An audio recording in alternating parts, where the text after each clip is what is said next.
I think how complex it is, like in the paperwork. You know, every movie has like a stack of paperwork like that thick. You know, any day on set is like 1,000 arrows moving towards the exact same target at the same time, but they all have to be launched weeks and months in advance. What's up, homie? So it's like the amount of logistics, the amount of prep, the amount of organization. I mean, you have an entire department, the paperwork department, accounting, payroll. It's an immense amount of work. Just even the property on set and figuring out the insurance, or you lose a radio. It's an unbelievable endeavor. Do you have a lot of unproduced scripts? I have a stack literally that high. Yeah. So if you could get the financing to make anything you want tomorrow, which of those scripts is the one that you say, this has to be the one? I haven't written it yet. Is it something in your brain? Is it something cooking up that could be your next thing? Probably not my next thing, but hopefully it'll be downstream a little bit. You know. Do you want to tease anything? World War II. Oh, I think you have a little history there. Yeah. No, I want to do like real talk. Everyone's like fascism this, fascism that. Let's see what it really looks like. Let's wake people up. You know, let's see what the bad guys are actually like, and see how they actually treated other human beings, and put it in a combat environment, and show like, you know, the true heroism and human nature and how people came together to defeat that enemy. And there's a whole lot of stories there that haven't been told yet, and they need to be told. I actually, years ago, I said, why do they keep on making these World War II movies? Because it seems like every year we're getting one. And then I realized as I've gotten older, this shit needs to be reminded every year. We cannot forget about what happened during that time. And it is alarming how many people just think things didn't happen or just casually want to forget. Yeah, or they look back on it and sort of put this like patina of respectability on groups and organizations that have no business having any of that. You know, monsters are monsters. You got to call them out. This is actually going to be the 10th anniversary of Fury. I know, it's crazy. So, if you haven't seen Fury, fucking great movie that he directed. I believe you wrote it. I apologize for not knowing that off the top of my head.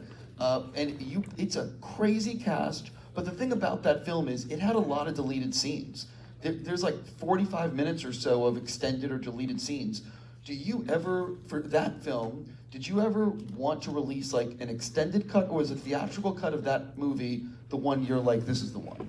That's the one. I mean, it's, you know, at the end of the day, you write a script and you're just throwing darts at the wall. You hope it works, right? Because movies are not scripts. A script is like a basic guideline. You know, people will say things and they will say these words in a location. But when you actually shoot the stuff and convert it into film, you know, now you have like 1.5 million feet of footage. You got to assemble that. Over time, you kind of figure the movie out, you reduce it, you boil it down. It's like making soup. You just keep boiling it down and condensing it, and then eventually it gets like the right flavor. You know, so with Fury, that's the movie as I wanted it to be, for sure. For people, well, actually, I'm just curious. Raise your hand if you've seen Fury. Oh, so a lot of you. So you guys know that you had Brad Pitt, Shia, Logan, John, Michael. Like, you had this incredible cast. When you think back on the making of that film, like, what's the first thing that comes to you? Probably the rehearsals, because they had to feel like a tank crew. They had to operate like a tank crew. And rehearsing could be anything from us sitting, you know, in my office in LA in the early days, just talking about characters and the situation and the dialogue and how it all works and comes together, and then running some scenes, all the way up to, you know, right before we shot, a rehearsal would be 4 tanks, 60 trained infantrymen, Brad on comms, the entire crew on comms, running an actual combat scenario with blanks and you know, blank weapons fires and things like that to get everybody kind of used to that choreography, so we weren't just doing it on the day. So it got surreal at a certain point. I don't really like share shit from my side. Like I try to make it all about you, but I will say I did a set visit on Fury. And I remember you directing, and you called me over to look at Video Village and the mud and the tanks, and like you guys were really going for it in terms of like, this was not some, you know, this was in the mud and muck. Yeah, it was, man, it kind of gave me PTSD for like cold weather. I'm a Cali boy, you know, so It's like I'm there and it's like February and it's ice cold and you know, it's just a chill that gets in your bones and there's nowhere to hide from it. You're outside all day, 14 hours a day. And the crew is wearing, you know, by crew I mean, you know, Brad and team are wearing World War II, actual World War II gear and World War II clothing, and it ain't that warm. This is like life before Gore-Tex, you know, and it was just, they soldiered up, they did it. I think I know the answer to this, but I'm gonna ask anyway. Of all the films you worked on, which one changed the most in the editing room and why? You don't have to answer if you want to avoid this one. Yeah, no, I mean, look, it's, well, which editing room? And did I know about the editing room? It's Suicide Squad, obviously, yeah. I'm gonna, do you, how can I say this? Does it get old, people? Because I see on Twitter, and everyone always asks you about it. Does it get like old, like everyone always asking, or are you sort of just like, it's part of my history, people are gonna talk about it, et cetera, et cetera? It's part of my history, it is what it is, you know, and it's, you know, I would have shut up about it a long time ago if like my cut was like, oh, it's a tweaky thing, the scene is 30 seconds different, or I use different takes, or, you know, there's a scene I cut. People don't understand how plastic film is how you can come to two totally opposite results with the same medium that's photographed. And so, I mean, I'm coming off Fury, right? Like, I basically made a war movie in the DC space, you know, so I made a David Ayer movie and DC's like, well, we want a DC movie and the results are what we got. But the DNA and the character and the sense of place and the visuals were so strong in it that you know, people intuited it, like people connected to it. It's ridiculously freaking successful, but there's a vastly, vastly better version. I mean, I'm just gonna say it, I made one of the best comic movies ever made, and it had the guts ripped out of it, straight up. It is what it is. That's the director's cut. You know, you guys deserve to see it, but it ain't my property, it ain't my IP. And I have to ask, because I've wanted to know this for a long time. Do you actually have a copy at home of your cut, or is it all in the vault at Warner Brothers? They control it. They control the medium. Right. Okay, I want to move on.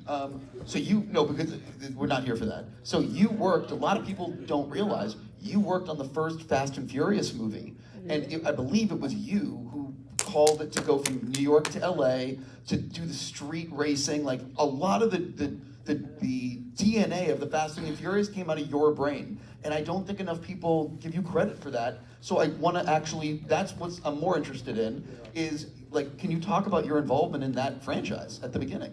Yeah, I mean, you know, I know Scott Stuber, and back in the day, he was like a senior VP at Universal, and he calls me up, and I knew him, and he's like, dude, there's a script, and I read the script, and it was like Italian kids in New York, and it was like no people of color in it, and it wasn't really like the racing world or like the streets that I knew. And so I told Scott, I'm like, hey bro, yeah, I'm into it, but I gotta set it in LA, and it needs to look like the LA I know. It needs to look like the people I grew up with. It's gotta be like a different thing than it is. And to his credit, he's like, yeah, go for it. And so I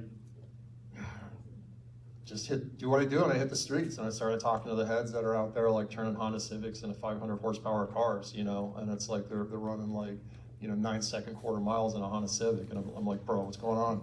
And like, this was back before any of this was legit or anybody knew about it, right? And like, these dudes are getting engines, and you know, I don't know where the parts are coming from, and like, these are the first guys to crack the computers on the custom fuel curves and everything. And I just put it all in the movie. And then Rob Cohen, the director, I'm like, bro, come on. And I took him to some car shows, and he saw the vibe and the looks and the aesthetics, and had him talk to people, and it's like the whole, you know, it was like straight up LA street culture put into Hollywood, and the rest is history. Yeah, I just want to give you, make sure people understand your involvement. Oh, I thought someone else. I'm looking at where I'm at right now. So you were the big first movie at Netflix was Bright. Yep. That was the first one that broke through, and there was always talk about a sequel. What the fuck happened with that? I mean, it's like everything else, you know, Bright, you know, it's it's a hard world to crack, and it's hard to crack a world like that. And then, you know, it got complex, I'll say that. Whatever happened with your script with Scarface, and how come I never saw that movie? I'm asking a lot of questions tonight. We're about to get into Beekeeper. It's going right into the pain. Listen, I haven't spoken to you in years, and I'm like, I have stuff that's been built up. Yeah, man. No, I was gonna do a remake of Scarface, and dropped the script, and it's one of the best scripts I've ever written, and it didn't get produced. You know, right before I was about to go prep the movie, you know, I had like an honest conversation with the senior exec at Universal, and it was like, hey man, I know you want this to be different than it is. This is the movie I want to make. I don't want it to become adversarial, and I don't want it to get taken away from me in post. So if we're not on the same page, and he respected it. It was like, yeah man, like let's call it now. But it's the best scripts I've ever written are unproduced. It's almost scary when I write like a really good script now. I'm like, oh man, that's it. I am so disappointed. You have been involved in some kick-ass action sequences. Do you have a favorite, or do you have one that you're like, I can't believe we pulled this one off? That's gonna be like the opening scene of End of Watch, because it was like we blocked off like the low bottom South Central, like had all that blocked off, and I'm in the car operating camera deck, and it was just stupid. Like the way we were driving and stuff, and dudes throwing it sideways, and then we're punching it through alleys, and all that was like real. I think because I was in it and experiencing it and seeing it in a way I hadn't before personally, and so I just have that memory of experiencing it, and then I try to cut it to make it feel like I felt. I try to create that feeling in the edit. Jumping into why I get to talk to you, a certain movie we all just watched. So how did this project actually happen for you? Like, talk a little bit about the genesis, and what was it about the material that said, I want to direct this? It's, you know, it's like everything. You want to switch it up. You want to try new things. And I got this amazing script from Kurt Wimmer. I think he's here. I think Kurt is right there. It's just like you read scripts, and you know, Kurt had gotten Jason involved, and I'd always been interested in working with Jason. Like, I just saw so much potential and ability in him as an actor. And then here this script comes along, and it just felt like the movies I liked growing up, you know, like 48 Hours or Beverly Hills Cop, or like Die Hard, or just that action sensibility, which is really, really, really hard to write, and really hard to structure, and really hard to pull off. Like, people have no idea how hard it is. And so when a script comes along that has those ingredients and has that magic built in, yeah, I'm gonna dive on it. So one of the, you have military connections, history with the military. How accurate, how much shit is actually going on that you've heard about that like is off books? Is like stuff, a lot of that stuff real, or is that all just Hollywood make-believe? I've always wanted to know. You know, people sign paperwork and then things happen. I'll leave it there and say maybe it's true. Maybe that, yeah, I don't know. Maybe.